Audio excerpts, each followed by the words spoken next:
Okay, so what I'm doing now is trying to design his hairline, and hairlines are not the same for every person, but it is based anatomically. In other words, what we do is we try to look for wherever the head, the skull actually, stops going vertically and starts going backwards. And it just happens that I know how wide my hands are, so I know that that's usually the same area. So if I put this down and I put this down, where it intersects is exactly where I drew his proposed, the lowest point of his hairline. And then the other points to design a hairline is the outside of the eye on both sides. And then once all three of those points are decided, then I design the hairline based on the width of his head and the height of his head. So it's not something that one hairline is for everybody. Some people need more of a narrow hairline if their face is smaller. Wider faces need a broader hairline. And then there's always differences between races. African American hairlines are usually straighter. Hispanic hairlines are straight and then just a little curved up. And Caucasian hairlines are more of a U.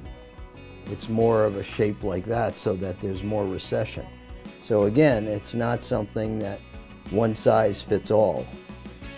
You have to look at the person and see which works best for that person. Women, females, their hairline is more of a, goes straight across and then actually curves down. Whereas if you did that on a Caucasian male, it would look like a juvenile hairline. So again, there's a mature hairline and a juvenile hairline. And the mature hairline in most people are higher in the center and curve on the side. And then the newest thing we started doing in the last few years is what's trying to improve the temporal peaks. The temporal peaks are the sides, and I'll show you on the other side once I get this one done. So as a person loses hair, this starts to go backwards. In fact, on a person who's wearing non-surgical hair, a hairpiece, usually their hair is way back here, and that's why the hairpiece looks fake, because of the fact that you've got all this hair, but the temples, the peaks are way back. So what we're doing in the last few years is improving the peaks. And basically what I'm doing is just following what was there before.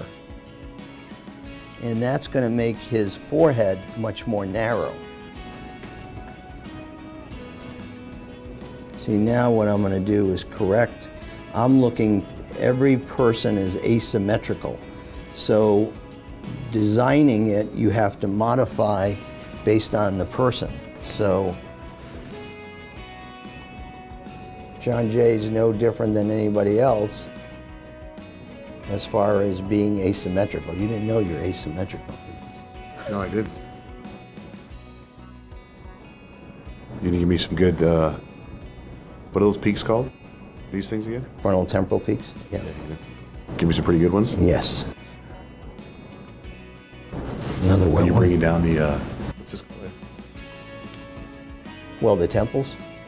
You're talking about the receding. There's, yeah, the recession, but again, you don't want to make it too low. If you make it too low, then the problem is that as you age, it's not going to look as natural. So